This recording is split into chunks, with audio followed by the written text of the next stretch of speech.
Orangina, Schweppes, Diesel, Levi's ou encore Coca-Cola, c'est eux, Fred et Farid. Inséparables à 40 ans, ils veulent secouer le monde de la pub. Originaires de la région parisienne, les deux hommes commencent leur carrière en 1994 chez Havas, puis ne se quittent plus pour une formidable ascension qui les conduit à créer en 2007 Fred et Farid, l'agence qui n'en finit plus de faire parler d'elle. Fred, Farid, vous travaillez ensemble depuis combien de temps? Depuis 17 ans. Et au début, vous vous détestiez. C'est vrai. C'est vrai qu'au début, ouais, c'était extrêmement électrique, extrêmement tendu. On ne pouvait pas se croiser dans un couloir sans être attiré pour se donner des coups d'épaule. C'était comme les aimants quand ils sont mis dans le mauvais sens. On se repoussait, il passait un truc, et à un moment, ça s'est retourné, et pouf, ça a accroché, et ça a été incroyable. C'était une espèce d'aspiration vers le haut. C'était incroyable. Vous avez des caractères à la fois complémentaires et différents. Qu'est-ce que vous appréciez chez l'autre? Farid est un guépard.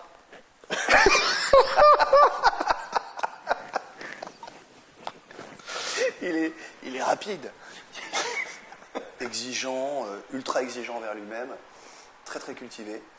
Il est blindé d'études. Hein. C'est quand même. C'est pas une qualité, ça. Non, mais... un défaut, ça. Fred est une libellule avec une force d'orang-outan. Et... Sur Fred, je dirais rapide, inspiré, entier. Probablement le plus doué de toutes les générations de publicitaires qu'on a en France. C'est ça qui trouble les annonceurs, c'est de se retrouver en permanence face à un guépard et une libellule. On lit beaucoup de choses sur vous dans la presse, sale gosse, rebelle. D'où vous vient cette réputation? Parce qu'on n'a pas respecté les petites boîtes dans lesquelles les gens étaient mis au départ dans la publicité. D'abord, on était au commercial et à la stratégie, on est passé à la création. Et donc ça a dérangé tous les créatifs. Comme on a réussi plus vite que les autres dans cette discipline, dans les festivals, les créatifs sont notés en festival. Hein. Donc on a gagné plus de 200 prix internationaux. Et du coup, on s'est créé beaucoup d'ennemis. C'est un truc assez humain, c'est une espèce de jalousie. On a refusé le confort, on est parti en Angleterre pour rester créatif alors qu'on nous proposait en France des postes de direction avec des très très gros salaires. C'est-à-dire qu'on n'a jamais fait des choix d'argent. On a toujours fait des choix de passion. Aujourd'hui, vous avez l'impression d'avoir réussi avec votre agence, non? Non, parce que, on a réussi par rapport aux autres agences, parce qu'on est déjà une agence de taille moyenne, on dégage une grosse marge, on est presque 100 personnes en 2 ans.